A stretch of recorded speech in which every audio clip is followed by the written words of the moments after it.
Hello everyone, welcome to the stream. I hope everything is fine. If you're watching the stream right now, we're gonna go into a lot of different topics. Of course, in about half an hour, we're gonna have the FOMC data that's going to be released. So leading up to that, we're gonna be doing some Bitcoin technical analysis. I'm going to be showing you some very interesting things that you've probably not seen anywhere on YouTube or heard anyone talk about. So that will be the situation. And if you're watching this video after the live stream on YouTube, then what you can do is you can skip around 28 minutes into the future on the timeline to see the FOMC result. But I do highly recommend watching the entire stream at least on like 1.5x speed, so you can get updated on the latest news on crypto and also look at some Bitcoin technical analysis. But before I go further, I want to check if the stream is doing fine. So everybody, if you can let me know in the chat section right now if the mic is good, if you can hear me fine, and I'm going to simultaneously check on my mobile phone if everything is all right. So I hope everything is fine. Yeah, everything looks perfect. Guys, let's try and get this stream to 150 likes right now. That would be very much appreciated. Now, before, well, let's actually jump into the stuff immediately because I know that's why you guys are here and I don't want to bore everyone anyways. But before I do jump into stuff, I want to show this beautiful scenery because you guys know I've been traveling basically around the world for the past 4 or 5 weeks.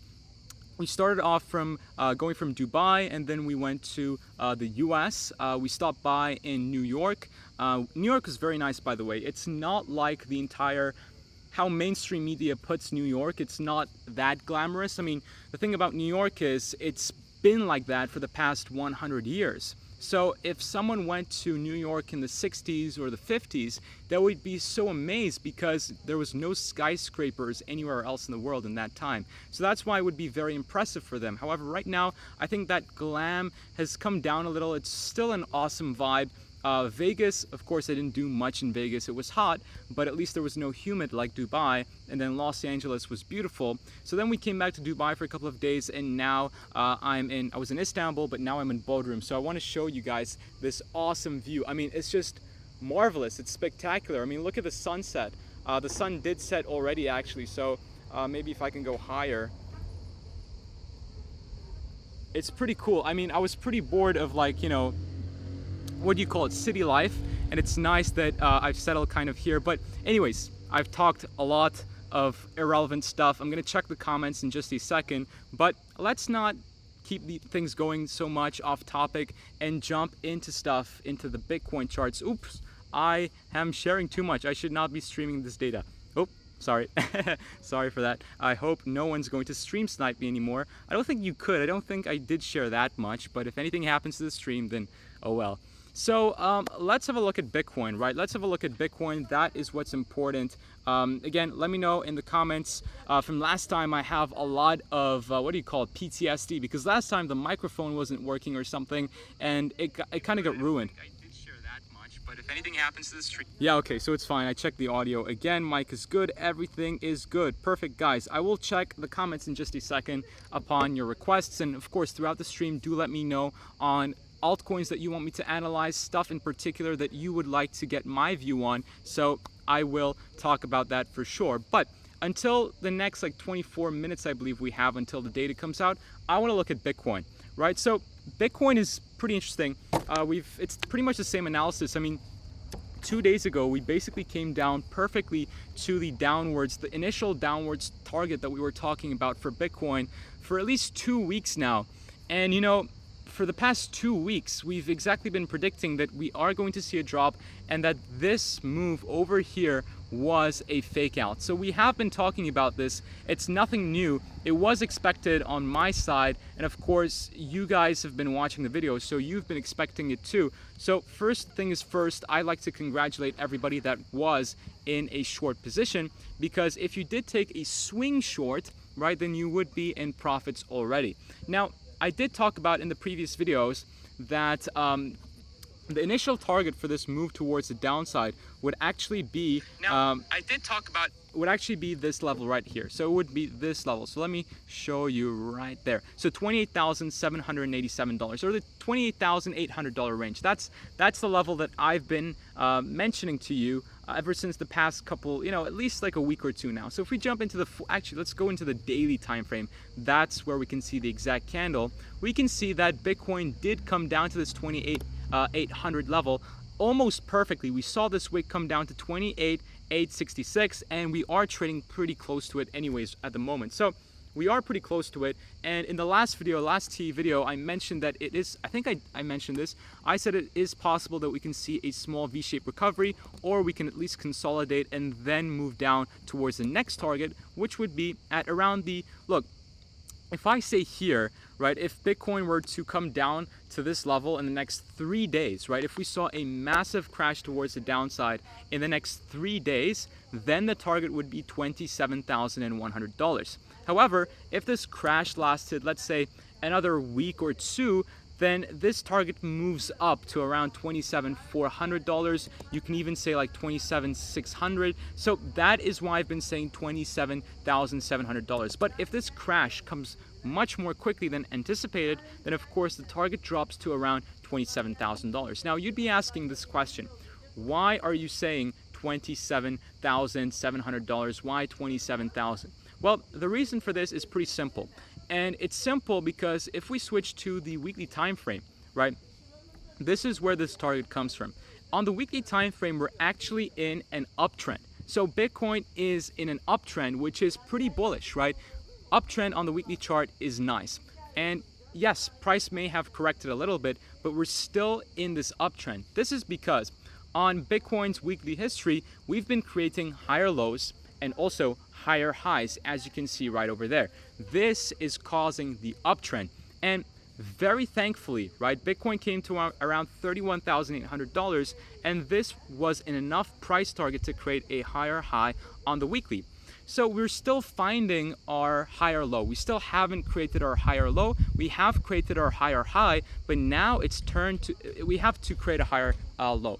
And this higher low could be found at this $27,000 range, because ever since we've been creating this uptrend, Bitcoin has been coming down to this specific support line over here, and that price meets Bitcoin at around $27,200, $300, $400. That is why. And of course, this big red box, just to explain to anyone new, is a very important level of resistance where Bitcoin has been coming down to this level to find support and then resistance. So this range, red box over here, is pretty important. Now that we've covered Bitcoin as an analysis, of course you want to know about what's going to happen next after the FOMC. What are my moves? So I'm going to be now talking about that. But before I get into that, I actually want to just check the comments very quickly. Let's see if you're enjoying the stream. Let's get the stream to over 200 likes. Actually, I haven't checked at the moment. Let me see how many people are watching, etc.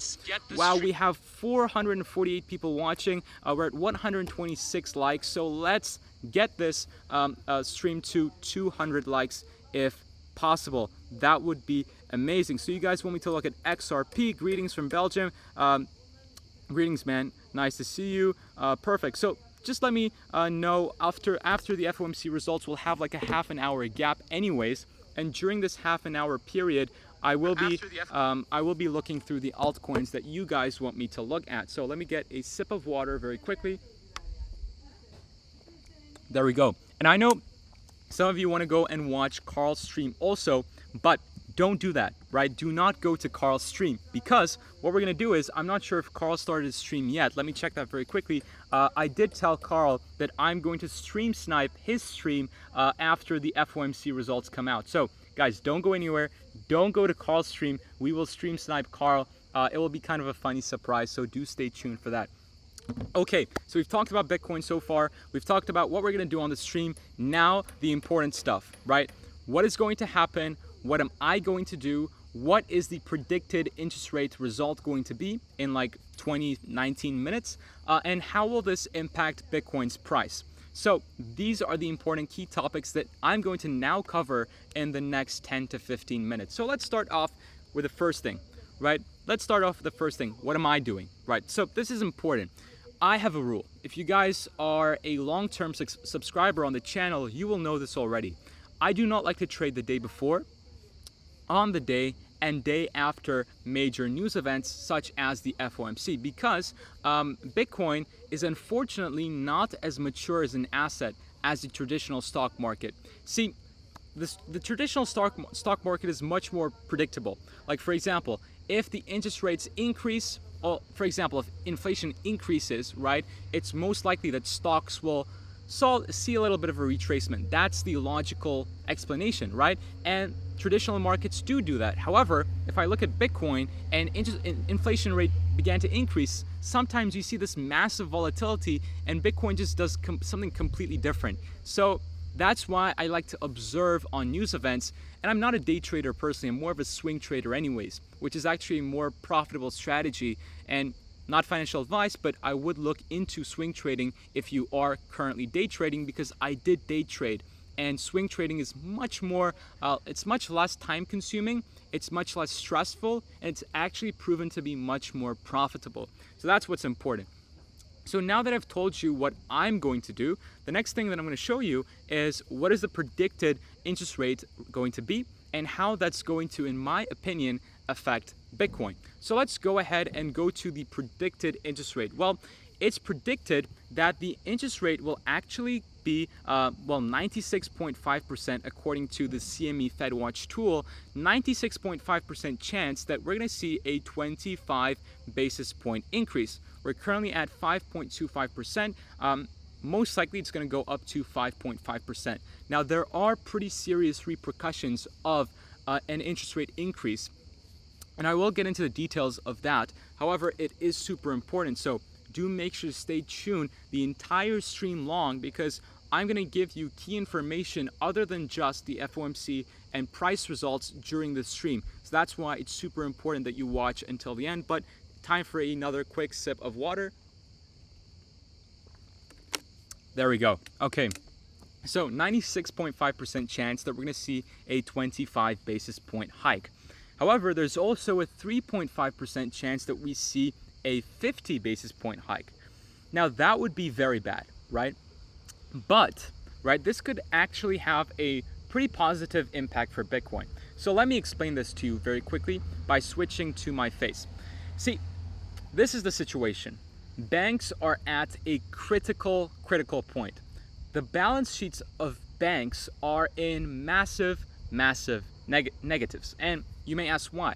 See, the reason is, as interest rates increase, bonds, specific bonds, right, that banks hold at the moment, in very simplistic terms, right? So banks hold bonds, right? When you deposit your money to a bank, the bank doesn't just keep your money and give you interest rate for free, right? So they invest into other stuff. And after COVID, most banks invested on a particular bond that gets affected a lot by increasing interest rates.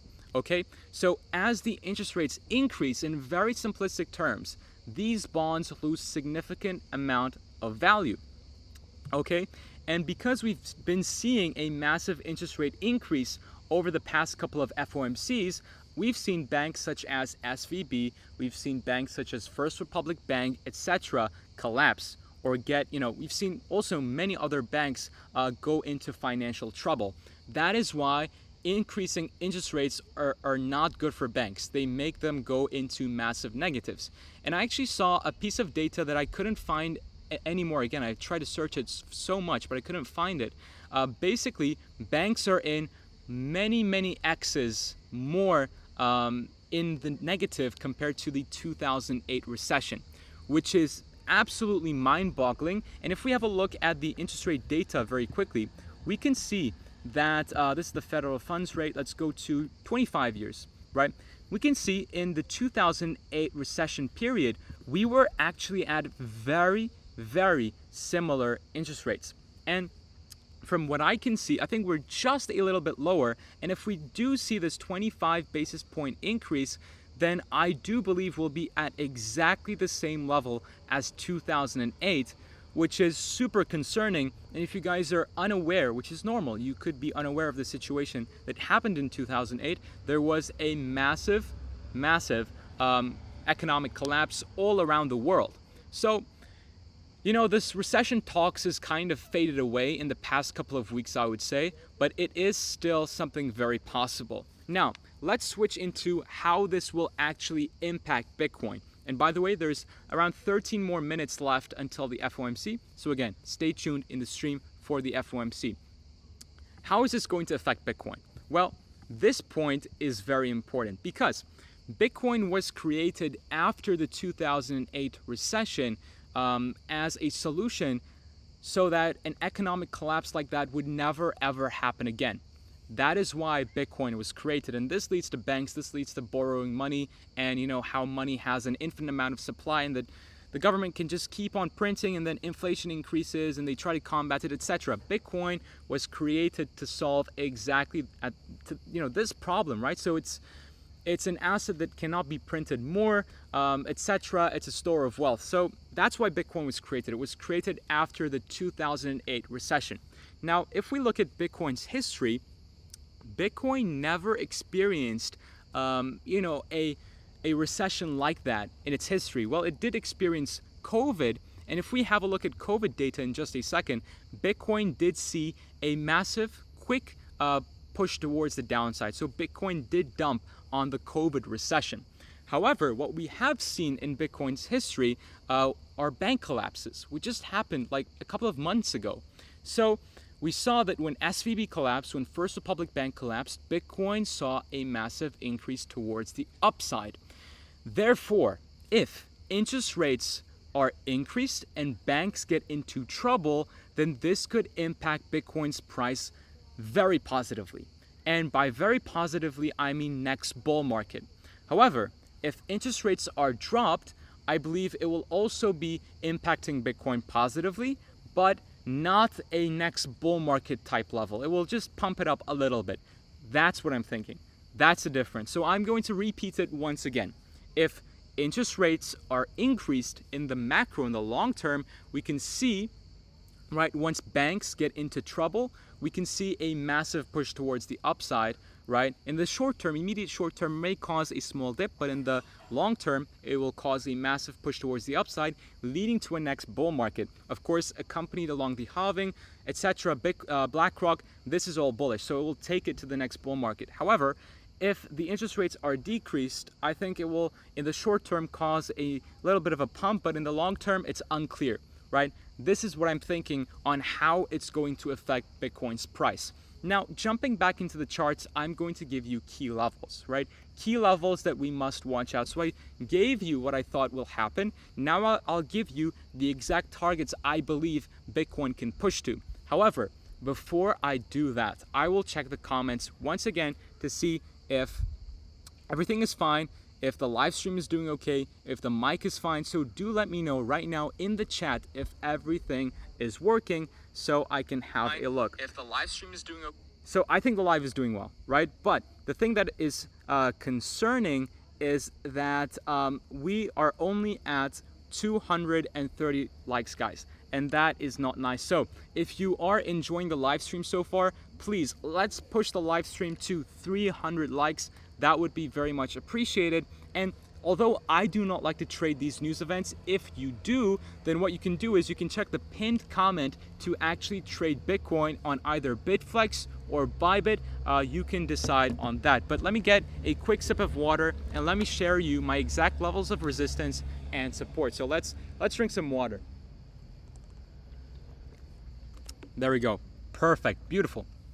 So let's have a look at the important levels. So the important levels are, right, towards the upside, right? In terms of a bullish scenario, what we could do is we could come back up to $31,800. This could be a possibility, and we could form a potential double top. Of course, it is very early to speak.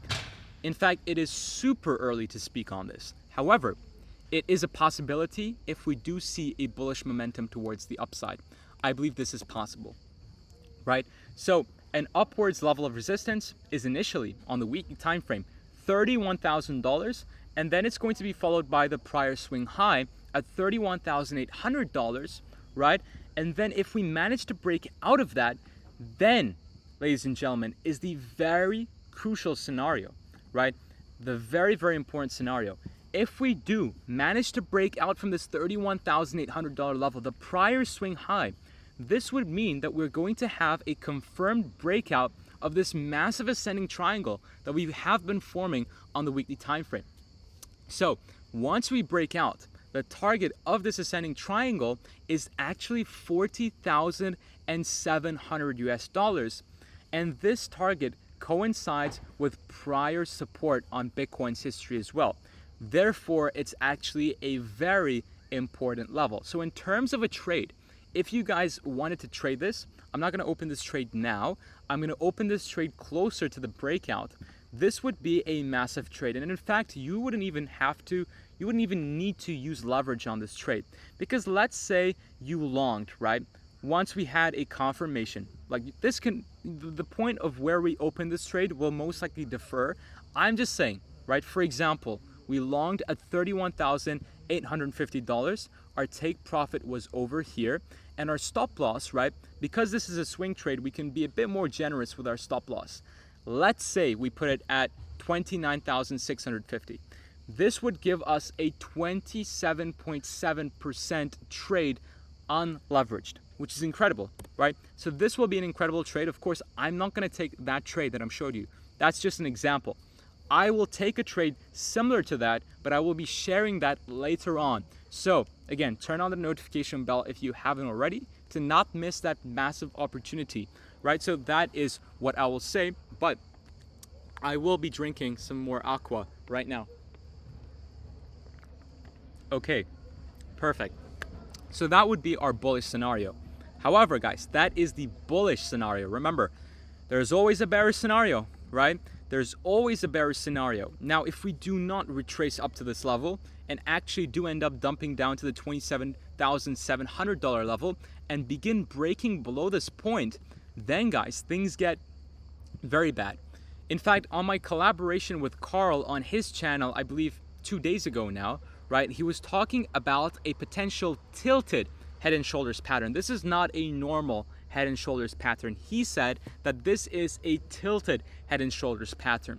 So if we break the support of this tilted head and shoulders pattern, then Bitcoin will have a very, very bearish target. So we will just measure the height of the head, right, and put it below the final breakout zone.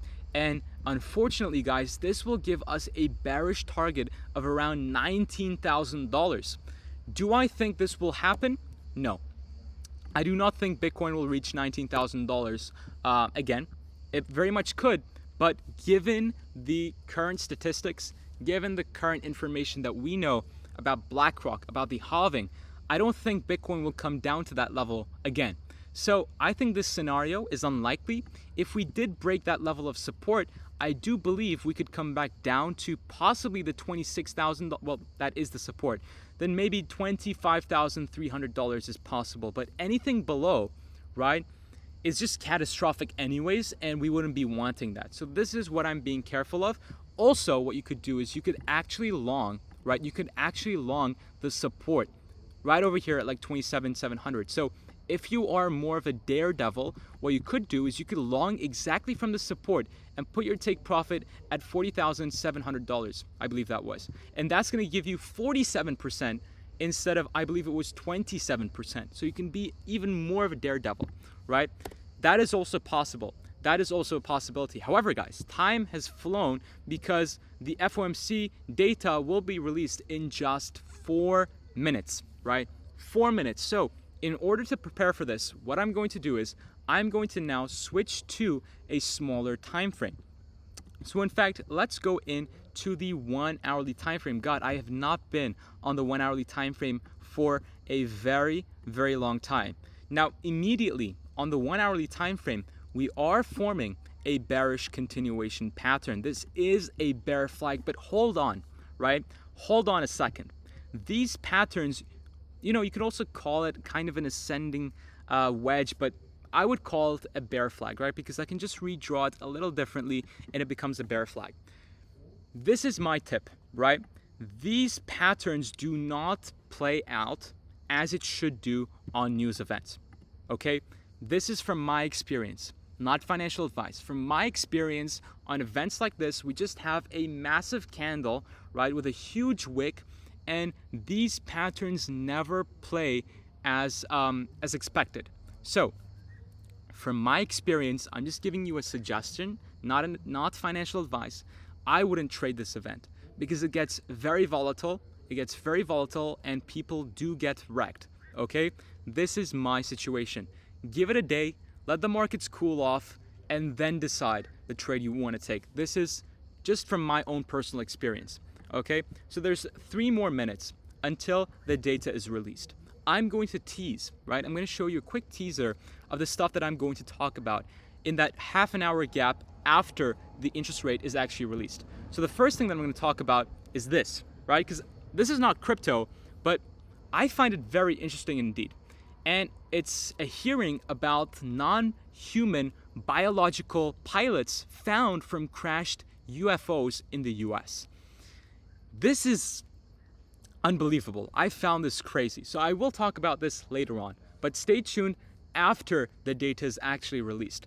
Then what I'm going to talk about, I do not want to give it away too much, but I'm going to talk about Dogecoin, that's for sure. But this, guys, this is incredibly important. After this is rolled out, money will come pouring into Bitcoin. I mean pouring. And I'm going to explain that also in just in a couple of minutes. Right, so that will be done too. And then the final thing that we're going to do is we are going to stream snipe the Moon Carl. So if you're seeing Carl's live stream right now, don't click on it because we are going to stream snipe Carl on his stream. And then you can pull up both live streams when we actually stream snipe him. I have the link to join his live stream. So I will be doing that. And it will be super funny. So do stay tuned for that. However, we have like 60 seconds left until the FOMC data is going to come out. So I'm going to switch to Bitcoin, right? But the real volatility, ladies and gentlemen, will come during the press conference, which we will also watch live on this live stream too. That is when the real volatility comes in because the Fed chair gets asked very crucial questions, and according to his answers, Bitcoin does tend to have massive, massive moves. So I would be waiting for that. It's not just about the interest rate result at all, but we only have a couple of seconds after, we only have a couple of seconds for the interest rate data to actually be released. So in just a couple of short seconds, we will get the data. And most likely it's going to be a 25 basis point increase. But again, anything could happen. It's very, very unpredictable. So let me get a sip of water and then we'll see the data anyways. Okay, looks like the data should have come out. So let's go over to the funds rate. Let's refresh this page and it should... have we got it? It says, I don't think. Yes, we got it. No, we haven't got it. It should be under actual. So let's keep on refreshing and it should come out. I'm going to check Twitter. Okay, breaking. The Federal Reserve raises interest rates by 25 basis points. Okay, it's been announced. Guys, to note, this is a 22-year high. So if you guys didn't get it already, it has been a 25 basis point increase.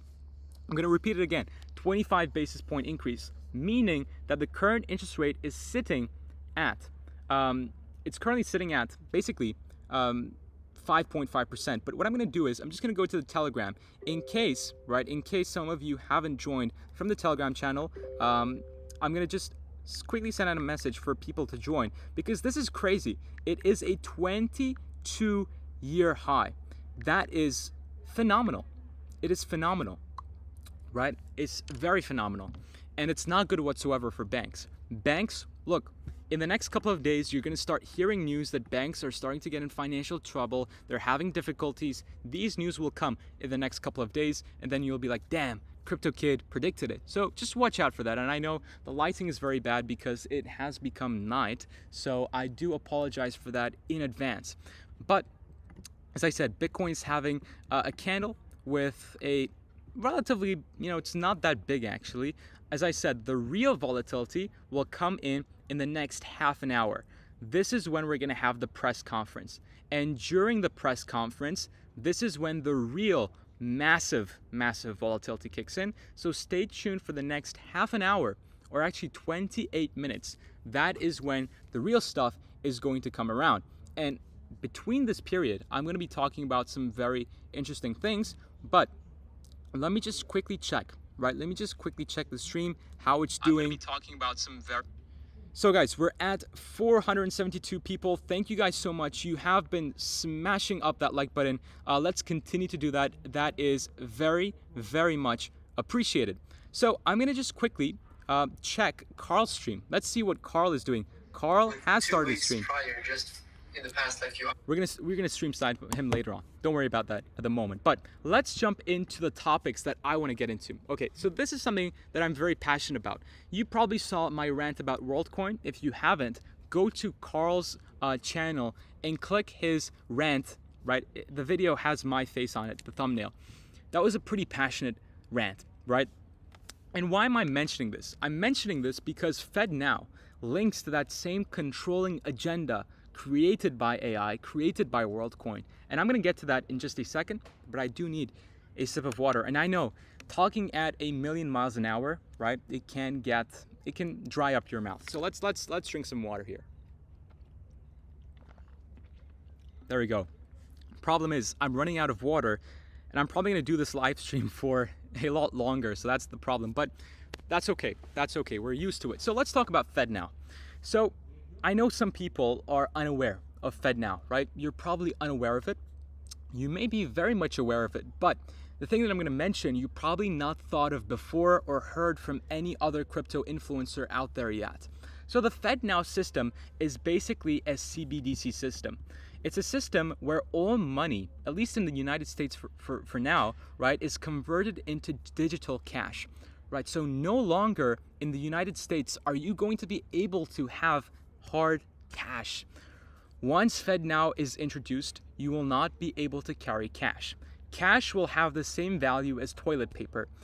See, it's not going to happen immediately, right? What's going to happen is they're going to give you a time period, right? It's very close to happening, so be careful of it. They're going to give you a time period, let's say of 2-3 months. And in this time period, they're going to say, bring all the cash you have, bring all the hard paper cash you have to the nearest bank, and in exchange, we will give you the CBDC. That's what's going to happen. And what's going to happen is hundreds of millions of people around the world that have dollar, not just in the United States, but abroad as well, once they learn that their cash, dollars, is going to be no longer worth anything unless they deposit into a bank, they're going to panic. And let me tell you this. The big guys that have big amounts of money, I mean big amounts of money in hard cash, they're going to be scared. They're not going to want to deposit that money into a bank because the moment they do, right? Let's say some person has millions of dollars in cash. The moment they deposit that money into the bank and get a CBDC, they are completely under control.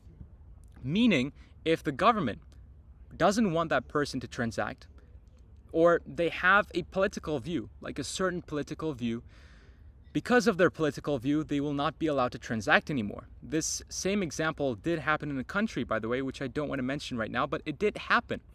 Or there is a certain war, right? There's a certain war, and you're just a resident of that country who's in war, and you've done nothing wrong, but unfortunately, they will stop all of your transactions, and you'll have no choice. So the point that I'm getting to right now, instead of people converting this money into the FedNow system, into a CBDC, they're just going to want to put this money elsewhere. And their only option is either exchanging it to a different currency, or ladies and gentlemen, buying Bitcoin. That's it. Their only option will be to buy Bitcoin. And if they do this, this will be a very unexpected situation. And again, you will say, Crypto Kid, a 16-year-old boy called it, and you're going to be amazed, okay? A 16-year-old is telling you right now, if this happens or when it happens, millions, billions of dollars are going to pour into Bitcoin. And in addition to the halving, the BlackRock spot ETF, which is not going to cause as much of an increase as you would think actually, but the halving for sure will, right? Let's say BlackRock 2, this FedNow situation, they're all going to cause Bitcoin to skyrocket, right? Bitcoin is just far more important than you understand. It's a rebellion. Bitcoin is a rebellion against the control that we're seeing in society right now.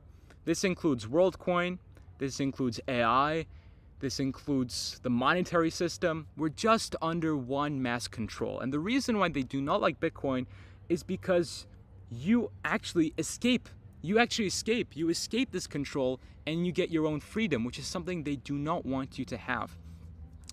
In fact, Bitcoin is unhackable. It's literally impossible to hack the blockchain. You need hundreds of supercomputers to be able to get into the blockchain. And for them to be able to hack it, they have to go back 10 years when Bitcoin was actually, more than 10 years, when the first block was transacted on Bitcoin to be able to hack. They need to go back all those years. They can't hack the now because the blockchain, there's always new transactions. And by the time they actually get to hack one block, there's always hundreds of more transactions. So it's literally almost impossible if you do not have hundreds of super quantum computers to be able to hack Bitcoin. So this is some just common, well, not common knowledge, but important information that you should have.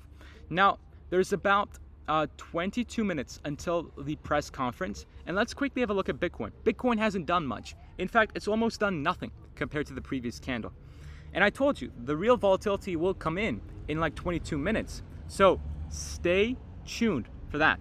So very quickly, I'm gonna have a look at the live stream because I haven't done that in a while. So let's have a look. If everything is good, if you have any questions, leave it down right now and I will go through the comments, right? I will go through the comments to see and try and answer all of your questions. This is that time. So this time will not come. So make sure that you do that right now. See and try and answer.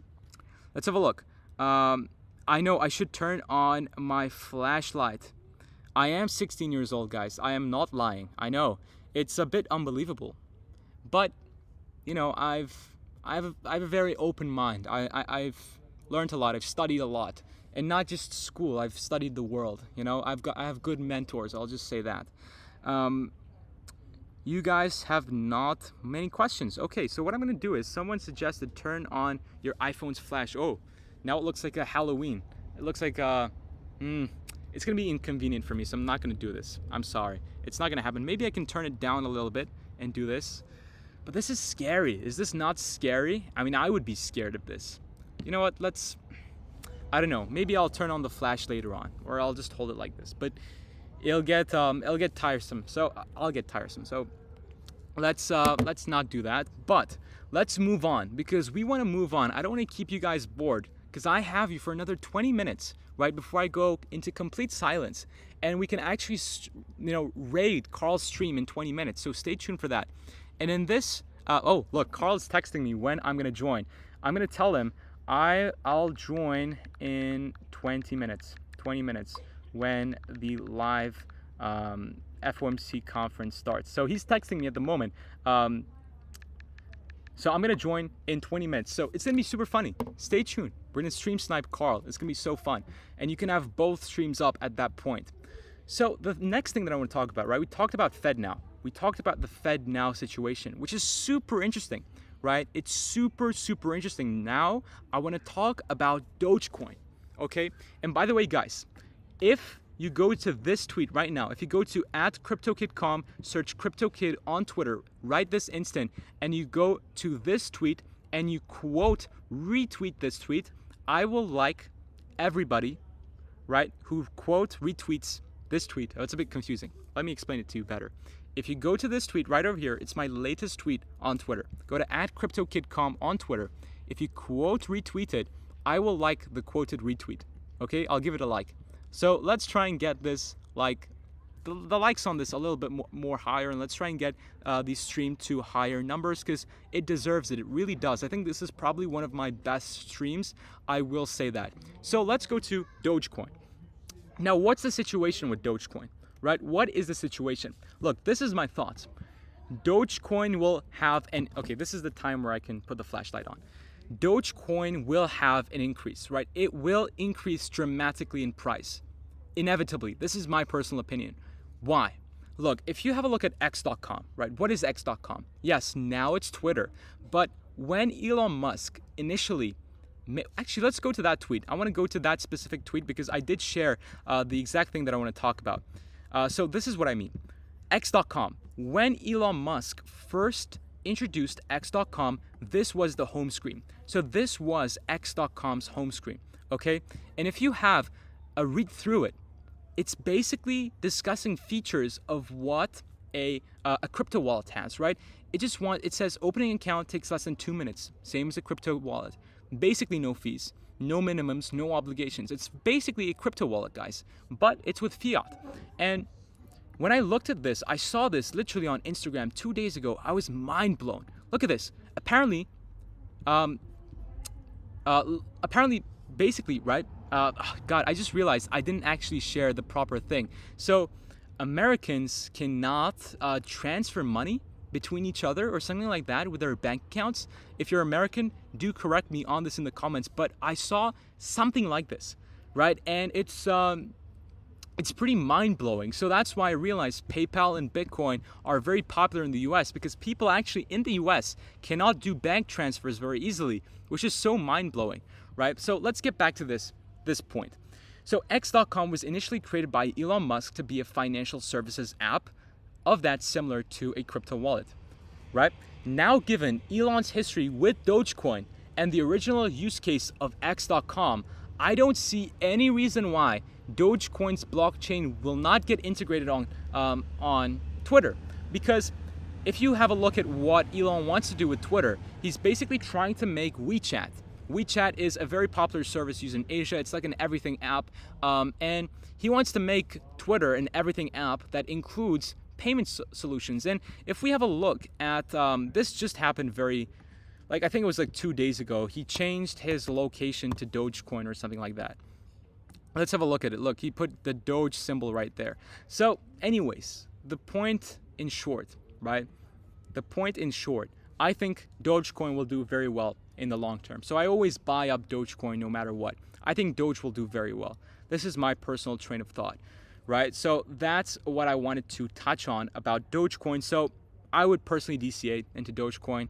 If you want to do that, again, you can use the links for my personal suggested exchanges that I have good experiences on, both Bitflex and Bybit. If you sign up to them using the link in the description right now in the live chat, then I think you'll be able to get some cool bonuses.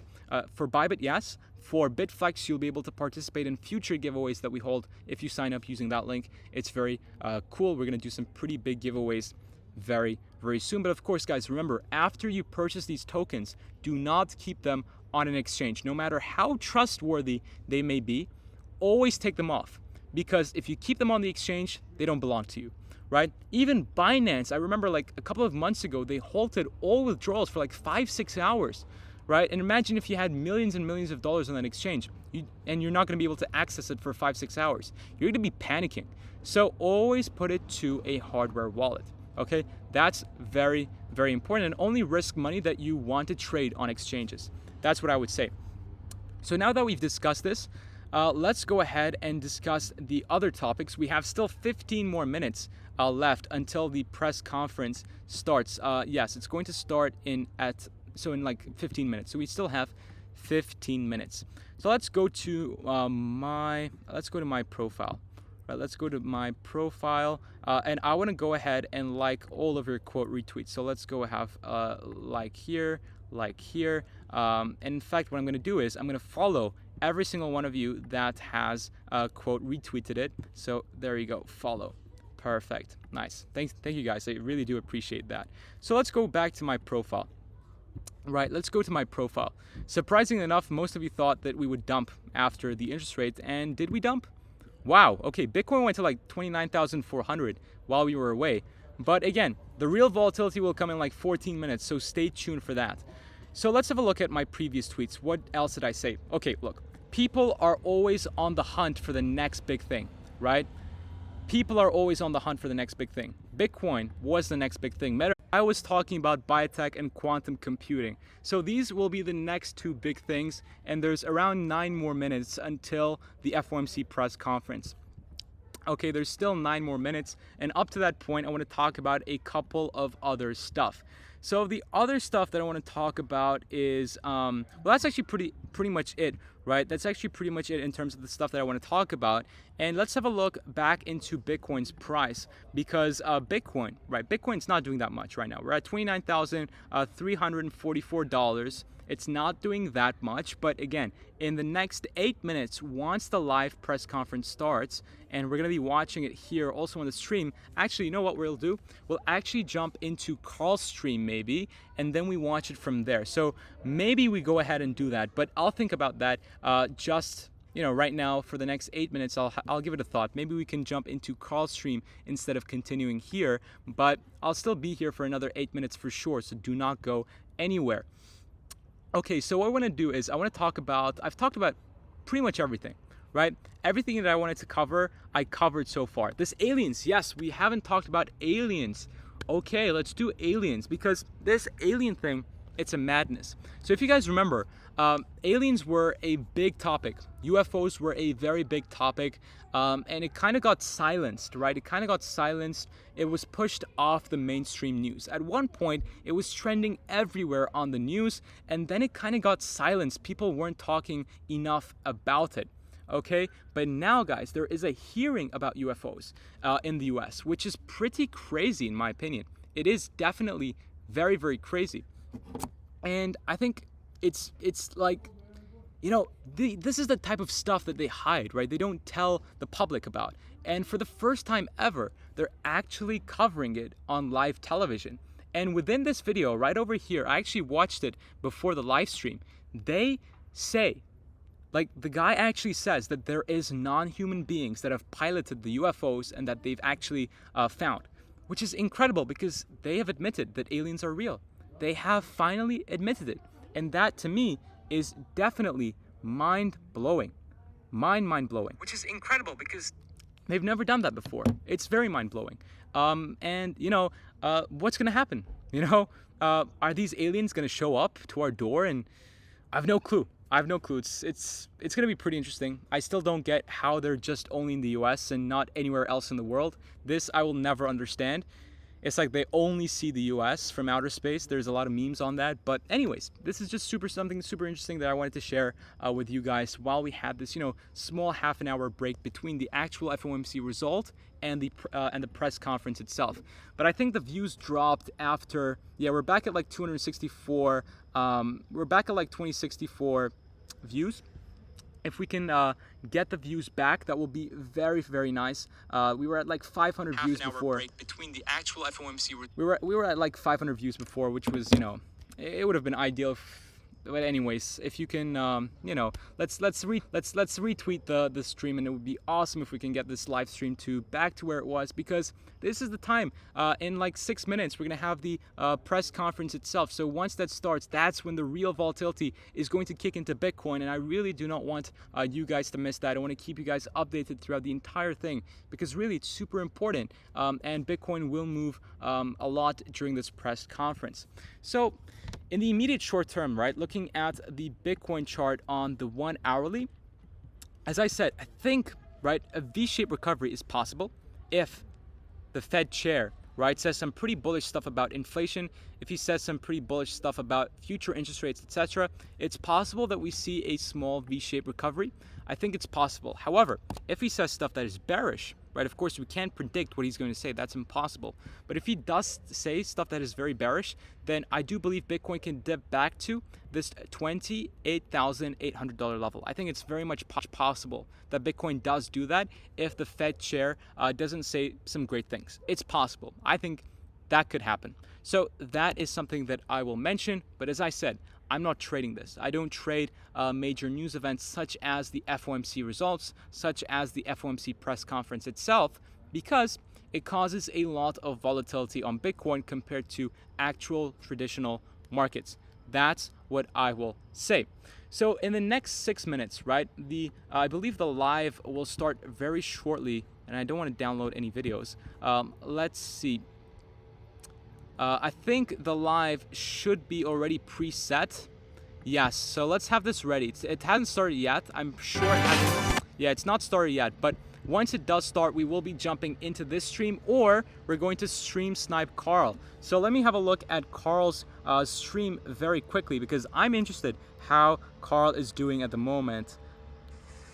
All right, so what else is happening, guys? Oh, Carl is actually on a stream with Da Vinci. So maybe, right? Maybe what we should do now is we should stream snipe Carl. So let's go into Carl's stream very quickly and let's see if he adds us in.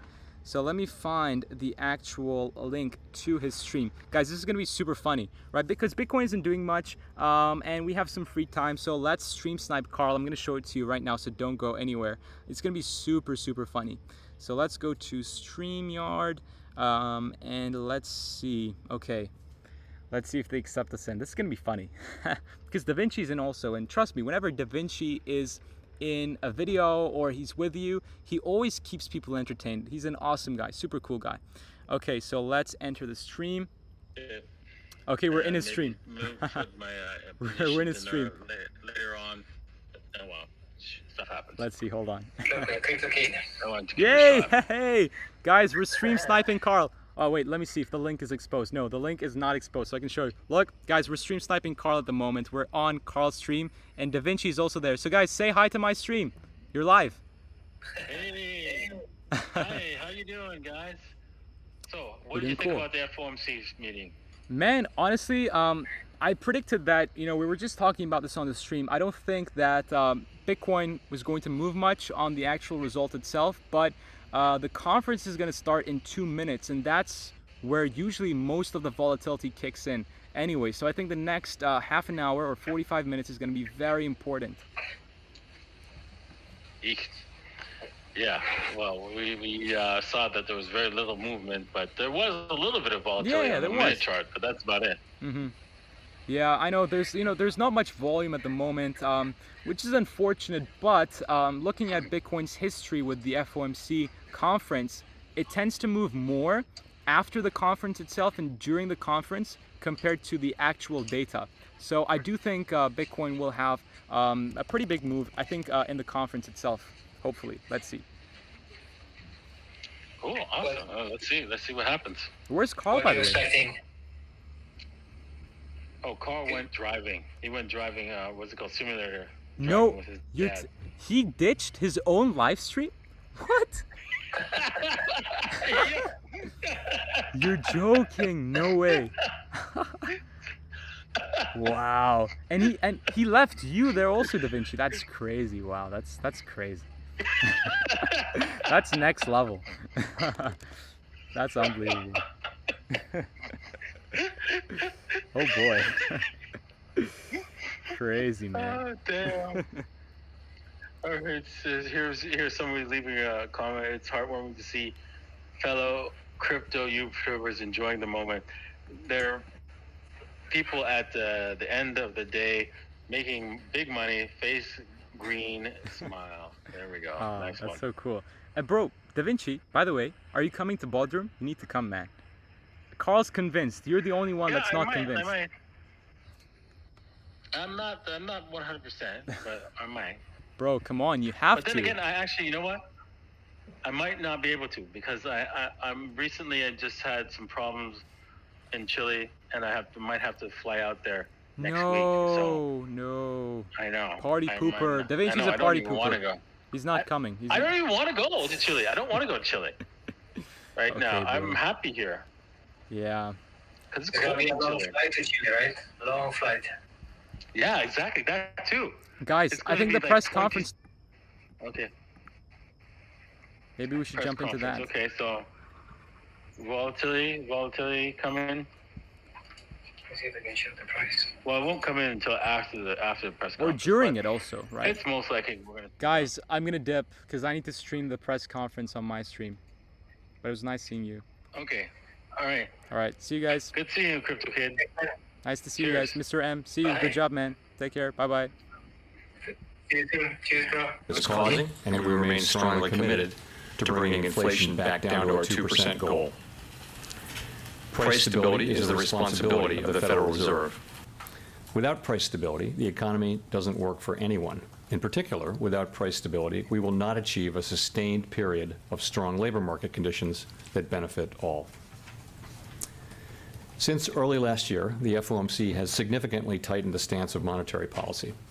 Today, we took another step by raising our policy interest rate a 1/4 percentage point, and we are continuing to reduce our securities holdings at a brisk pace. We've covered a lot of ground, and the full effects of our tightening have yet to be felt. Looking ahead, we will continue to take a data-dependent approach in determining the extent of additional policy firming that may be appropriate. I'll have more to say about monetary policy after briefly reviewing economic developments. Recent indicators suggest that economic activity has been expanding at a moderate pace. Growth in consumer spending appears to have slowed from earlier in the year. Although activity in the housing sector has picked up somewhat, it remains well below levels of a year ago, largely reflecting higher mortgage rates. And higher interest rates and slower output growth also appear to be weighing on business fixed investment. The labor market remains very tight. Over the past 3 months, job gains averaged 244,000 jobs per month, a pace below that seen earlier in the year, but still a strong pace. The unemployment rate remains low at 3.6%. There are some continuing signs that supply and demand in the labor market are coming into better balance. The labor force participation rate has moved up since last year, particularly for individuals aged 25 to 54 years. Nominal wage growth has shown some signs of easing, and job vacancies have declined so far this year. While the jobs to workers gap has narrowed, labor demand still substantially exceeds the supply of available workers. Inflation remains well above our longer run goal of 2%. Over the 12 months ending in May, total PCE prices rose 3.8%. Excluding the volatile food and energy categories, core PCE prices rose 4.6%.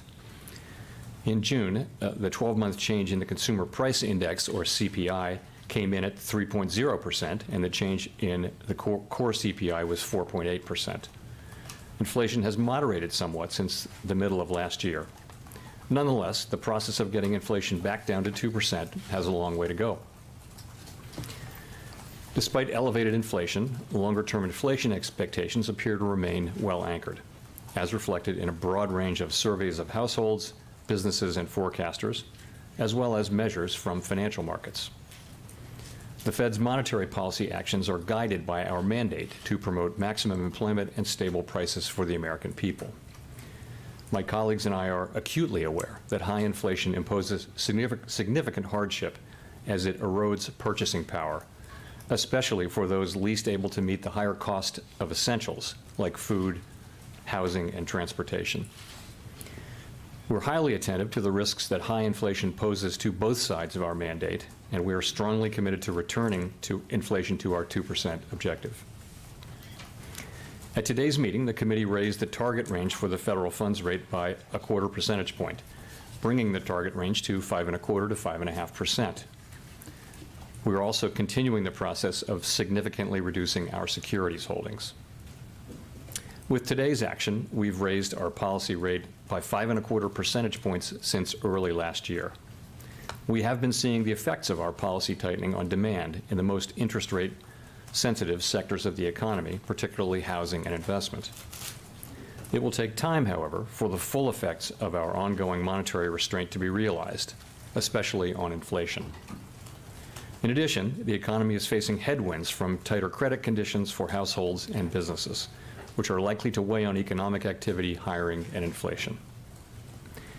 In determining the extent of additional policy firming that may be appropriate to return inflation to 2% over time, the committee will take into account the cumulative tightening of monetary policy, the lags with which monetary policy affects economic activity and inflation, and economic and financial developments. We will continue to make our decisions meeting by meeting, based on the totality of the incoming data and their implications for the outlook for economic activity and inflation, as well as the balance of risks. We remain committed to bringing inflation back to our 2% goal and to keeping longer-term inflation expectations well anchored. Reducing inflation is likely to require a period of below-trend growth and some softening of labor market conditions. Restoring price stability is essential to set the stage for achieving maximum employment and stable prices over the longer run.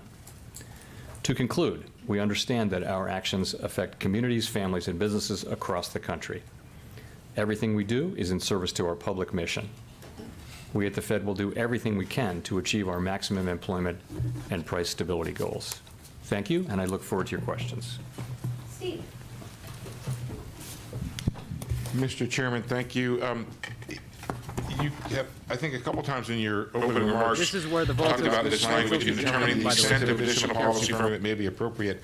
Should we take that to mean that additional hikes are likely on the way? And should we also believe that all future meetings, say September and November, are live, or are you in a every other meeting mode? Thank you.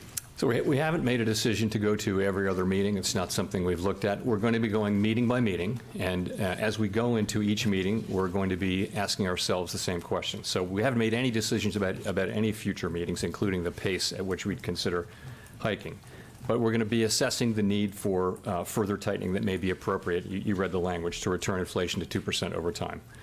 I would say that the intermeeting data came in broadly in line with expectations. Economic activity remained resilient. Job creation remained strong while cooling a bit. And the June CPI report actually came in a bit better than expectations for a change. And the June CPI report, of course, was welcome, but it's only one report, 1 month's data. We hope that inflation will follow a lower path it will be consistent with the CPI reading. But we don't know that, and we're just going to need to see more data. So what are we going to be looking at? Really, it will be the whole broader picture. And starting with, we're looking for moderate growth, right? We're looking for supply and demand through the economy coming into better balance, including in particular in the labor market. We'll be looking at inflation. And we'll be asking ourselves, does this whole collection of data, do we assess it as suggesting that we need to raise rates further? And if we make that conclusion, then we will go ahead and raise rates. So that's how we're thinking about the next meeting, and how we're thinking about meetings going forward potentially. But we're now mainly thinking about the next meeting. I will also say, since we're talking about it, between now and the September meeting, we get 2 more job reports, 2 more CPI reports. I think we have an ECI report coming later this week, which is Employment Compensation Index. And lots of data on economic activity. All of that information is going to inform our decision as we go into that meeting. I would say it is certainly possible that we would raise funds again at the September meeting if the data warranted. And I would also say it's possible that we would choose to hold steady at that meeting. We're going to be making careful assessments, as I said, meeting by meeting. And I'll close by saying we've raised the federal funds rate now by 525 basis points since March 2022. Monetary policy, we believe, is restrictive and is putting downward pressure on economic activity and inflation. If I could just briefly follow up on something you said there. You said the data in the intermediate period, it broadly came in line with expectations. Does that mean there's unlikely to have been a change in the overwhelming outlook of the committee that 2 more hikes are necessary? I'm just going to go back to what I said. That's the question. We have 8 weeks now until the September meeting, and all that data that I recited, we're going to be looking at all of that and making that assessment then. And it really, we did have the one good reading, and of course we welcome that, but it's just one reading, as everybody knows. And we've seen this before in the data. Many forecasts call for rates for inflation to remain low, but we just don't know that until we see the data. So we'll be focusing on that. Gina. Thank you. Thanks for taking our questions, Chair Powell. Obviously, you upgraded the language around growth in the statement today. We've seen the Barbie movie numbers. We've seen everyone going to Taylor Swift concerts this summer. It seems like the American consumer is in pretty good shape. And it does seem like growth is sort of picking back up a little bit, or at least doing well. And I wonder, from your perspective, if that continues, if we see growth not just stabilizing, but performing well this summer, is that a problem because it's inflationary, or is it good news because it suggests that a soft landing is more likely? Just how are you thinking about that sort of trajectory? Yeah, so I would say it this way. The overall resilience of the economy, the fact that we've been able to achieve disinflation so far without any meaningful negative impact on the labor market. The strength of the economy. Overall, that's a good thing. It's good to see that, of course. It's also, you see consumer confidence coming up and things like that. That will support activity going forward. But you're right, though. At the margin, stronger growth could lead over time to higher inflation, and that would require an appropriate response from monetary policy. So we'll be watching that carefully and seeing how it evolves over time. Neil. Thanks, Chair Powell. Neil Irwin from Axios. So as you referenced earlier, in the intermeeting period, soft CPI, jobs reports, still strong but moderating, JOLTS looked good. So if you're data dependent, why not pause again? Why not stay on hold? Why not take another meeting off when the data was at least cutting in the direction you want to see? So Wow, the V-shaped if you go recovery back to, scene could be coming into play here. It could what be a we're trying to fake do out, here, right? we're trying to It could achieve a definitely be a stance of fake out, policy but that's earlier sufficiently on in the restrictive to bring stream I inflation down to discussed a 2%. potential At the V-shaped last recovery meeting, situation. we wrote down our So individual yes, I do estimates of believe that like would take, this of what could that would happen, take. but And let's the see meaning if of it's that a fake out or was not. an additional 2 rate hikes. So I would say we looked at the intermeeting data, and as I mentioned, broadly consistent, not perfectly consistent, but broadly consistent with expectations, and as a result, we went ahead and took another step. And that's, a labor market that continues to be strong, but gradually slowing. I mentioned that the inflation report was actually a little better than expected, but, we're going to be careful about taking too much signal from a single reading. And, growth came in stronger than expected. So that's how we look at it, and so we did take that step today. Nick. Nick Timmeros of the Wall Street Journal. Chair Powell, markets widely believe the median FOMC participants' inflation forecast from June for the fourth quarter of this year will be too high, given autos and shelter, and that by September that may warrant a downward revision in the inflation forecast of 20 to 30 basis points. Would that type of inflation progress be enough to hold rates steady from here, or do you need to see below-trend growth and decelerating labor income growth to be convinced that you've done enough? So it's hard to pick the pieces apart and say, how much of this and how much of that. We'll be looking at everything. And, of course, we'll be looking to see whether the signal from June CPI is replicated or the opposite of replicated, or whether it's somewhere in the middle. We'll be looking at the growth data. We'll be looking at the labor market data very closely, of course, and making an overall judgment about that. It's the totality of the data, I think, but with a particular focus on making progress on inflation. If I could follow up, last month you said there were benefits to moderating the pace of increases because it would give you more information to make decisions. Would another CPI report like the one we just had in June allow you to at least maintain that slower pace and defer until the fall any decision on whether you need that second rate hike? So I'm just going to tell you again what we're going to do in September. We're going to look at 2 additional job reports, 2 additional CPI reports, lots of activity data, and that's what we're going to look at, and we're going to make that decision then. And that decision could mean another hike in September, or it could mean that we decide to maintain at that level. And again, the question we're going to be asking ourselves is the overall signal one that we need to do more, that we need to tighten further? And if we get that signal whenever we get it, then, and that's the collective judgment of the committee, then we will move ahead. If we don't, then we'll have the option of maintaining policy at that level. But it's really dependent so much on the data, and we just don't have it yet. Chris. Hi, Chris Rugaber at Associated Press. So consumer confidence in the economy is rising, likely in large part because of the declines in headline inflation. You also see wages are also rising faster than prices now, after trailing them for a long time. How much are Americans truly harmed by inflation at its current level, headline level of 3%? And with that in mind, when do you put some weight back on the employment side of the dual mandate? So I guess I'd say it this way. First, it is a good thing that headline inflation has come down so much, because that's really what the public experiences. And I would say that having headline inflation move down that much almost creates it will strengthen the broad sense that the public has that inflation is coming down, which will in turn, we hope, help inflation continue to move down. So you are really, sorry, but what your question was? Well, I mean, you've talked for many press conferences now about the harm created by inflation, how hard it Yeah. is for people. So how much of that are we still seeing with inflation now down at 3? So I guess I would put it this way. I'd say it this way. It's really a question of how do you balance the two risks, the risk of doing too much or doing too little. And, I would say that, we're coming to a place where there really are risks on both sides. It's hard to say exactly whether they're in balance or not, but as our stances become more restrictive and inflation moderates, we do increasingly face that risk. But, we need to see that inflation is durably down that far. As you know, we think, and most economists think, that core inflation is actually a better signal of where headline inflation is going, because headline inflation is affected greatly by volatile energy and food prices. So we would want core inflation to be coming down, because that's what we think core is signaling where headline's going to go in the future.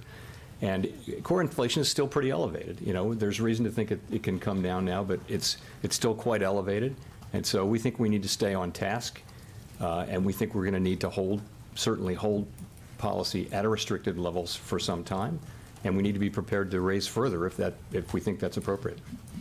Well, and then if inflation were to, just a quick follow, if it stays at 3 or drops even a little bit more, I mean, how much of an increase in unemployment do you think is acceptable to get that last bit of inflation? People are talking about the potential difficulty of the so-called last mile of inflation. So, but how much unemployment do you think is justified to get down that last? So it is a very positive thing that actually the unemployment rate is the same as it was when we lifted off in March of 22 at 3.6%. So that's a real blessing, and that we've been able to achieve some disinflation.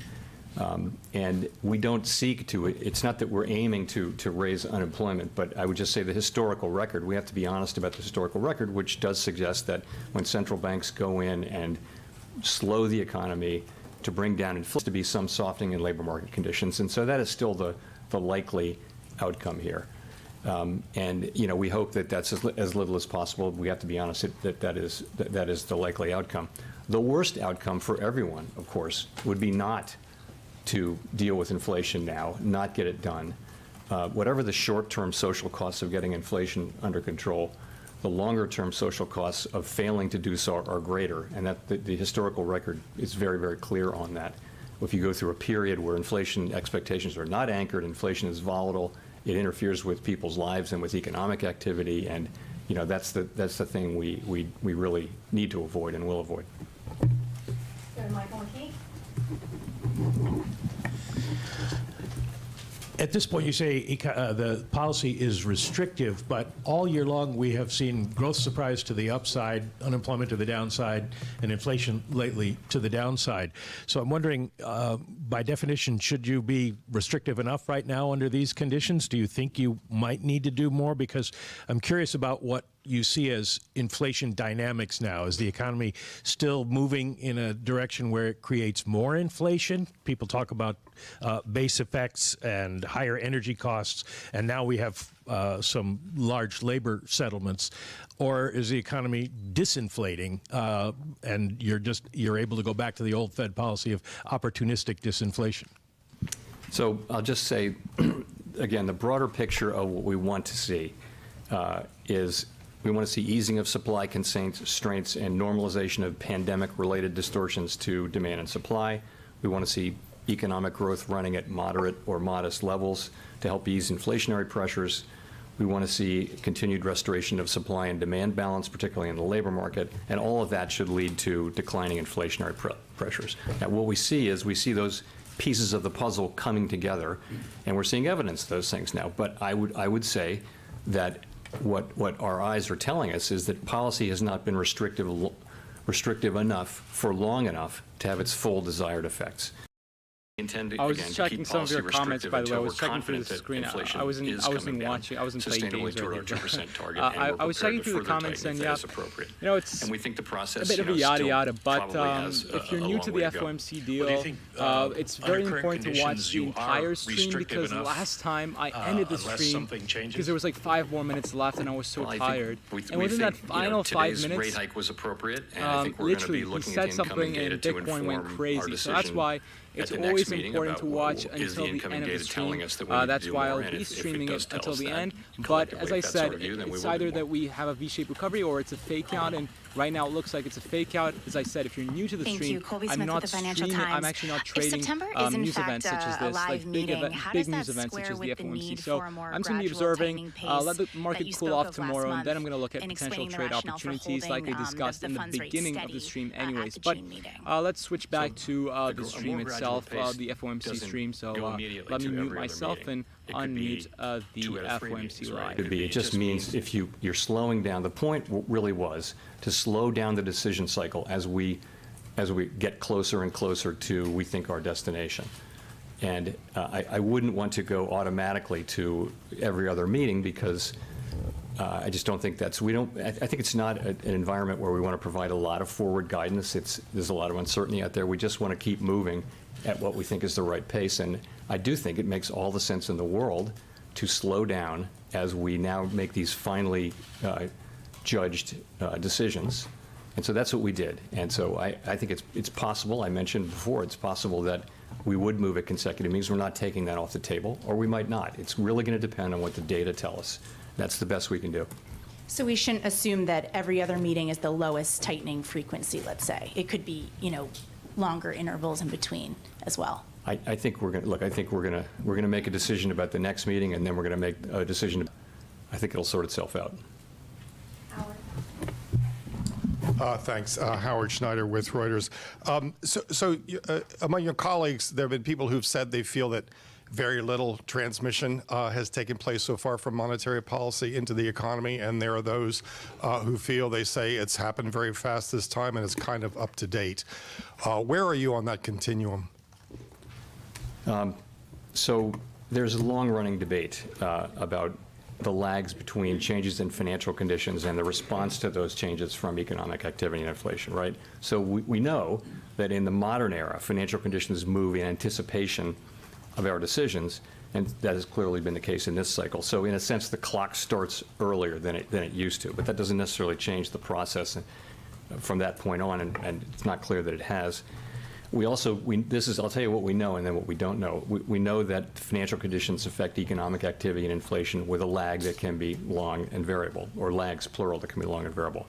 A lot of uncertainty around the length of the lags, and by the way, that's just one component of the broader uncertainty that we face.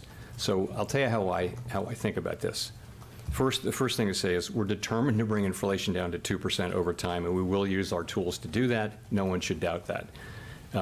I would look at it this way, though. The real federal funds rate is now in meaningfully positive territory. If you take the nominal federal funds rate, subtract a mainstream estimate of near-term inflation expectations, you get a real federal funds rate that is well above most estimates of the longer-term neutral rate. So I would say monetary policy is restrictive, more so after today's decision, meaning that it is putting downward pressure on economic activity and inflation. We'll keep monetary policy restrictive until we think it's not appropriate to do so. So that's how I think about it. I mean, if I sum it up, I would say we've come a long way. We are resolutely committed to returning inflation to our 2% goal over time.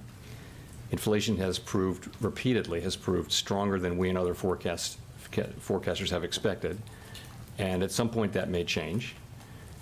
We have to be ready to follow the data, and given how far we've come, we can afford to be a little patient as well as resolute as we let this unfold.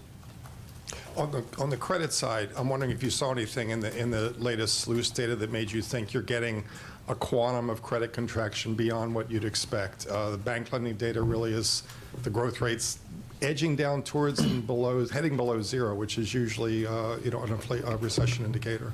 So I guess the SLOOS will come out early next week, and I would just say it's broadly consistent with what you would expect. You've got lending conditions tight and getting a little tighter. You've got weak demand, and it gives a picture of pretty tight credit conditions in the economy. I think it's really hard to tease out how much of that is from this source or that source, but I think what matters is the overall picture is of tight and tightening lending conditions, and that's what this SLOOS will say. Rachel. Hi, Chair Powell. Rachel Siegel from the Washington Post. Thanks for taking our questions. Could you break down the reasons why inflation has fallen and what share of that credit you would give to factors that don't stem directly from rate hikes or that might be within your control at all, like easing supply chains and a drop in energy prices over the past year? Yeah. So, interesting question. So, let me start by saying that the inflation surge that we saw in the pandemic resulted from a collision of elevated demand and constrained supply, both of which followed from the unprecedented features of the pandemic and the response from fiscal and monetary policy. And we've always expected that the disinflationary process would stem from both from the normalization of those broad pandemic-related supply and demand conditions and from restrictive monetary policy, which would help return the balance between supply and demand by restraining demand. And we think that's broadly what we're seeing. So to go break it down a little further, of course, headline inflation has come down sharply from elevated levels as energy and food prices have come down, mostly due to reversal of the effects from the war in Ukraine. And that's a good thing, and the public experiences that, as I mentioned earlier. For core inflation, I'd say there has been a role for both factors, both that I mentioned. Clearly, for goods, normalization of supply conditions is playing an important role, as is the beginning of the reversal of spending back into services and away from goods. Take autos as an example. The combination of an increase in sales and inventories, while vehicle inflation has decelerated, points to a substantial role for supply. But there's also a role for demand, as the loans and things like that are more expensive. So they're both working there. Housing services inflation now starts to move down. Clearly, higher rates have slowed the housing market. I would say monetary policy is working about as we expect, and we think it'll play an important role going forward, in particular in non-housing services, where really we think that's where the labor market will come in as a very, very important factor. So we think both of those sources of disinflation are playing an important role. I see. And just to follow up, do you think that of those two sources, that core will rely more heavily on seeing an impact from rate hikes, or is there a more even split there too? I think monetary policy is going to be important going forward, because we're sort of reaping now the benefits of the reversal of some of the very specific pandemic things. We're seeing that with goods in particular, with supply chains and shortages moving, and we're seeing. So I think going forward, monetary policy will be important, particularly in the sector, in the non-housing services sector. Edward. Thank you, Chair Powell. First, let me compliment your tie, the choice of tie. So thanks for taking our question. So the Beige Book, it said, input cost pressures remain elevated for services firms, but eased notably for manufacturing sector. Is that an indication that there's a wage inflation pressure? And how do you target and pressure on the wage inflation without pushing the economy into recession? Well, I think as it relates to goods, it's really an indication that supply chains and shortages are easing. And so what was the first part of it? So wage inflation, like how do you target wage inflation without pushing an economy into a recession? I don't think we're targeting wage inflation. I think what we're looking for is a broad cooling in labor market conditions, and that's what we're seeing. So wages have actually been gradually moving down. They're still at levels that would be consistent over a long period of time with 2% inflation. Nonetheless, we're making progress there. And by so many indicators, labor market demand is cooling. You can look at surveys by workers and businesses who see that. You can look at the quits rate normalizing. You can look at job openings coming down.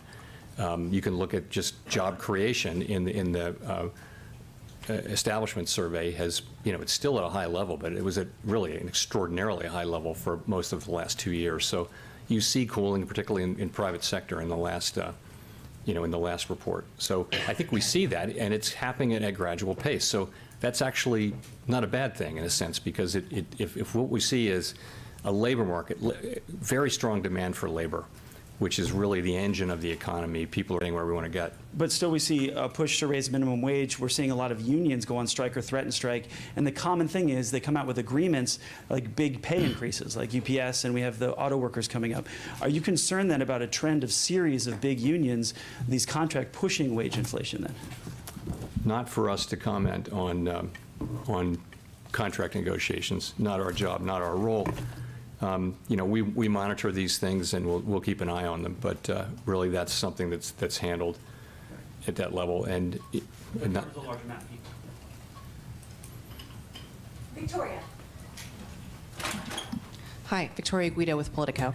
I wanted to ask about the SEP, which suggests that you would cut rates as overall and core PCE get to around or under 3%. And so I'm wondering, is the level of inflation what's sort of important there as you think about getting to 2% and when you might start cutting rates, or is the speed at which inflation is falling also important? I think you'd take both into account.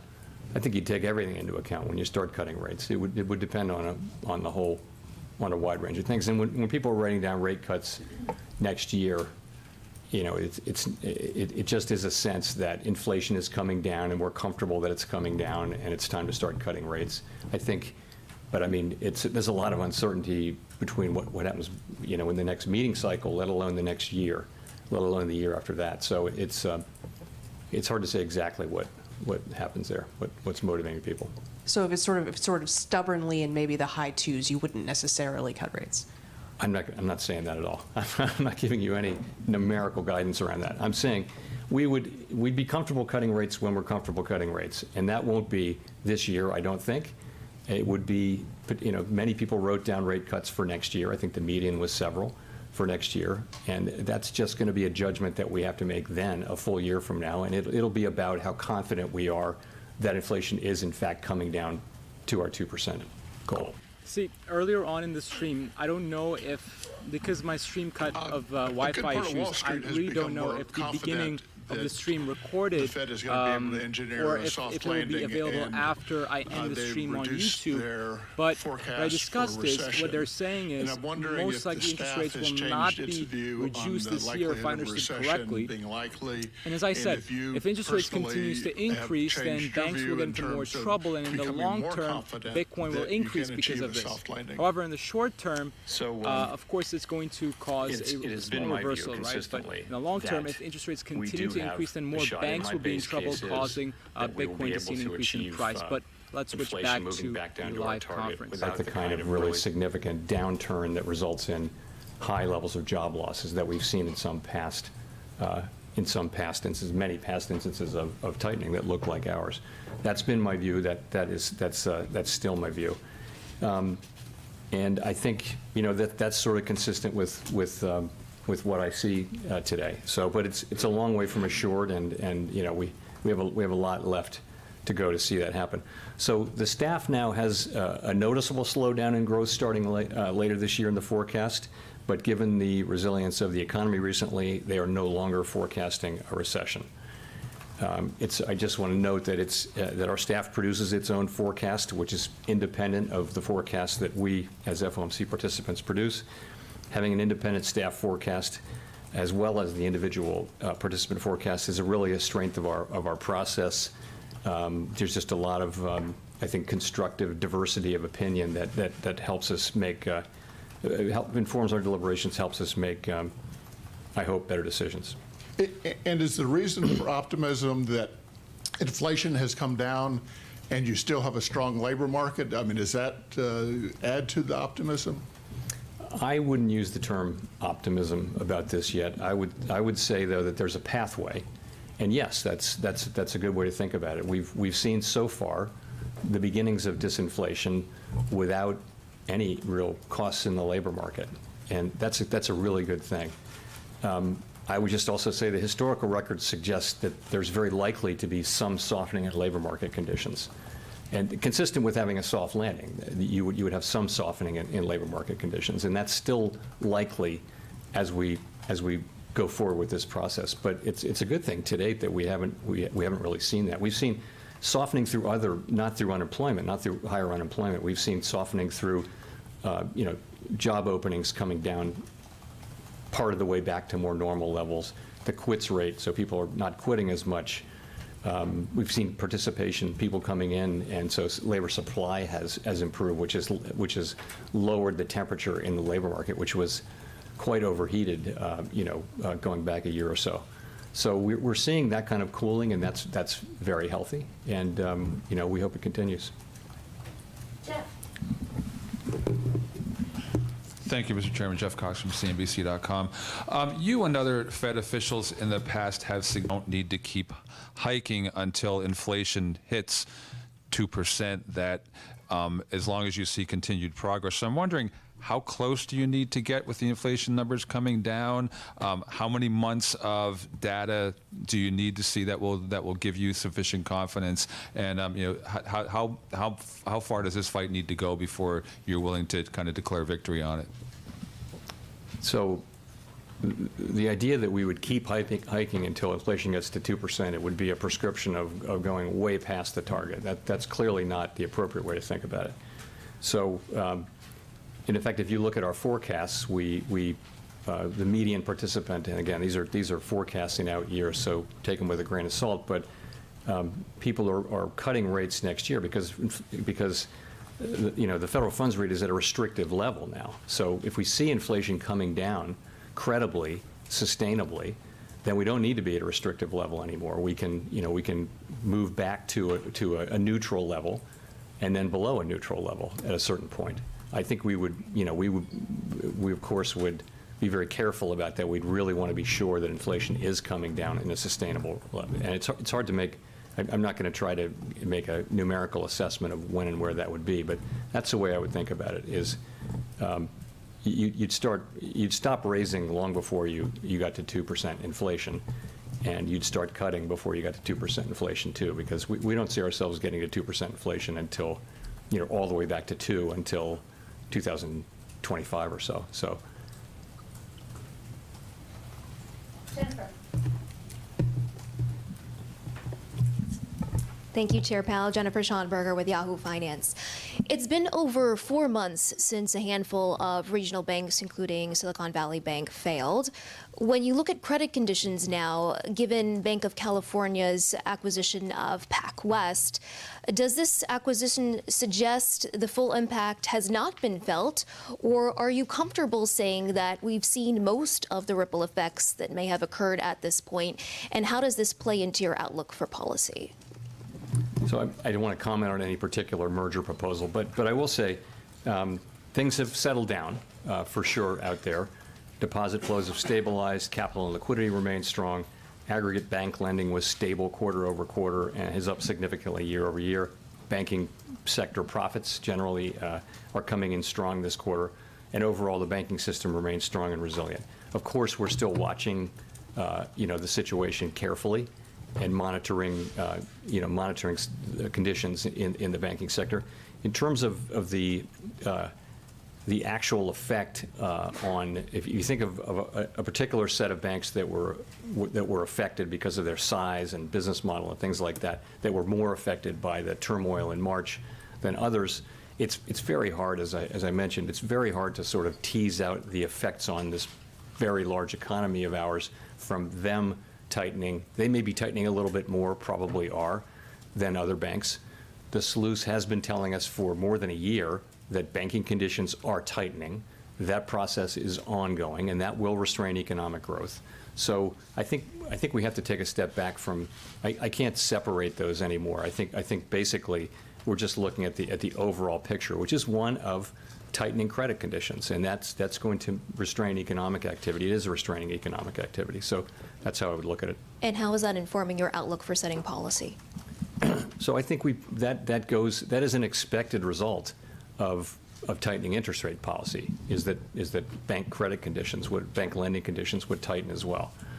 And so the question is it more effective this time because of what happened in May? I just don't think we know that. I think we're looking at the current data in GDP, and we're seeing strong spending. We're seeing a strong economy, and it's made us confident that we can go ahead and raise interest rates now for the third time since the March events. It seems like the economy is weathering this well, but of course we're watching it carefully and expect to continue to do that. Hi, Chair Powell. Thanks for taking our questions. Megan Casella with Barron's. I wondered on wages if you were at all concerned about any inflationary impact of wages now outpacing inflation, which is likely contributing to the boost in consumer sentiment and the continued strength of the consumer that we've been seeing. Well, Wages in excess of inflation means real wages are positive. Again, that's a great thing. Of course, we want that. We want people to have real wages, but we want wages to be going up at a level that's consistent with 2% inflation over time. As I mentioned, nominal wages have been coming down gradually, and that's what we want to see. We expect to see more of that. That's just more of what's consistent over a longer period of time. We don't really think that wages were an important cause of inflation in the first year or so of the outbreak, but I would say that wages are probably an important issue going forward. Labor market conditions broadly are going to be an important part of getting inflation back down, and that's why we think we need some further softening in labor market conditions. This goes sort of to the balance of risks question, but you mentioned at the start how you're keeping an eye on consumer activity and whether there might be some sort of a rebound there.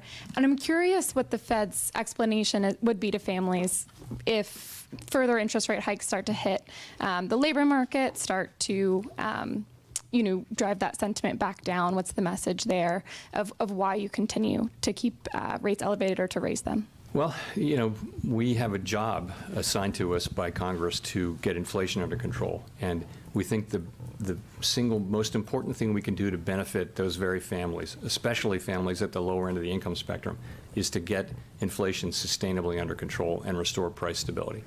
We think that is the most important thing we can do now, and we're determined to do that. And I would just point out that the people who are the most hurt by inflation right away are people who are on a low fixed income, who, when you're talking about travel or transportation costs, heating costs, clothing, food, things like that, those, if you're just making it through each month on your paycheck and prices go up, you're in trouble right away. Even middle class people have some resources and can absorb inflation. People in the lower end of the income spectrum have a harder time doing that. So we need to get this done, and the record is clear that if we take too long or if we don't succeed, that the pain will only be greater. So that's how I would explain what we're doing. Thank you, Chair Powell. Simon Urbanovich with The Economist. You had said last month that this meeting this week was going to be a live one. In the event the market had assigned a roughly 99% probability to the rate move that you announced today, the decision was, of course, unanimous. And the statement was basically unchanged from last month. So may I ask, to what extent was the meeting actually a live one? Was there ever any doubt over the past 2 days about what the decision was actually going to be? Well, I mean, was there doubt? Look, I would say there's a range of views on the committee, and when you see the minutes in 3 weeks, you'll see that. There's a range of views about what we should do at this meeting and what we should do at the next meeting, and it's a process that we go through. Many times when we go into a meeting, the decision is not, fundamentally in doubt. Nonetheless, we have the meeting, and some meetings are less uncertain than others, and I'll just leave it at that.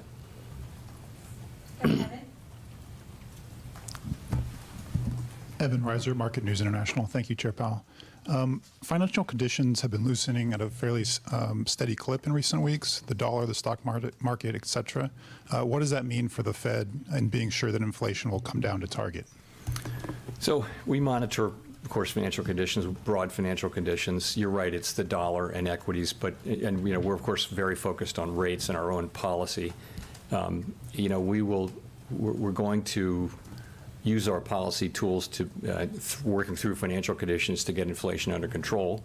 The implication is, we will do what it takes to get inflation down. In principle, that could mean that if financial conditions get looser, we have to do more. But what tends to happen, though, is financial conditions get in and out of alignment with what we're doing, and ultimately, over time, we get where we need to go. If I could also ask about the SEP from June that showed rate cuts. Do you expect the Fed to cut nominal rates next year while also continuing QT? So that could happen. The question is, is that consistent with? So if you think about both of them as normalization, imagine it's a world where things are okay, and it's time to bring rates down from what are restrictive levels to more normal levels. Normalization in the case of the balance sheet would be to reduce QT. So to continue it, you depending on where you are in the cycle. So they're two independent things, and really the active tool of monetary policy is rates. But you can imagine circumstances in which it would be appropriate to have them working in what might be seen to be just different ways, but that wouldn't be the case. Let's go to Kyle. Thanks, Chair Powell. Kyle Campbell with American Banker. I have a question about the discount window. I'm wondering if since the bank failures of the spring, if you've seen signs that banks have taken more steps to be proactive in assuring that they're ready to use that facility if they need to. And if you have any sort of thoughts on whether policies might be appropriate for making sure that banks sort of test regularly to show that they are prepared to use it. Thanks. So that's a very important thing, yes, and yes to both sides of that. Yes, banks are now working to see that they are ready to use the discount window, and we are strongly encouraging them to do that, banks broadly. We did find, as you know, during the events of March, and that that it's a little clunkier. It can be a little clunkier and not as quick as it needs to be sometimes. So why not be in a situation where you're just much more ready in case you need to access the discount window? Let's go to Mark. Cameron. Mr. Chairman, Mark Hamrick with Bankrate. You've talked in the past about getting the housing market back into better balance, excuse me, and also that the market might have bottomed. Where do you see that situation and balance, or lack thereof, right now, particularly with the constrained inventory of existing homes that might otherwise be coming onto market at a time when existing homeowners are reluctant to move? And of course, all of that happening with the 30-year fixed-rate mortgage still around 7% on the heels of Fed tightening, and with what you're talking about, tightening industry lending standards. Are we getting closer to balance or farther away? What's your sense? I think we've got a ways to go to get back to balance, really for the reasons that you talked about. With existing homes, there are many people who have low-rate mortgages, and whereas they might want to sell in a normal situation, they're not going to because they have so much value in their mortgage, which means that supply of existing homes is really, really tight, which is keeping prices up. On the other hand, there's a lot of supply coming online now, and there are people coming in. A lot of the buyers are first-time buyers coming in at buying it with these relatively elevated mortgage rates. But I think this will take some time to work through. Hopefully more supply comes online, and we work through it. We're still living through the the aftermath of the pandemic. We'll go to Nancy for the last question. Hi, Chair Powell. Nancy Marshall-Genzer with Marketplace. Last question. Russia has pulled out of an agreement allowing shipments of grain, safe passage through the Black Sea, and alternative routes at this point could be closed off. Just wondering, how could that contribute to higher food prices and inflation generally, and how closely are you watching that? We are watching it, of course, very closely. And you're right, the withdrawal from the Black Sea Grain Initiative does raise concerns about global food security, particularly for poorer countries that import a large share of their food. Grain prices did go up on this news, but they remain well below their peaks of last spring. And the moves that we've seen so far, I would say, are not expected to make a significant contribution to U.S. inflation. Of course, we will be watching that situation carefully. So you don't think it would have a big effect on Fed policy at this point? You wouldn't say so, looking at what we know now. Thank you. Thanks very much.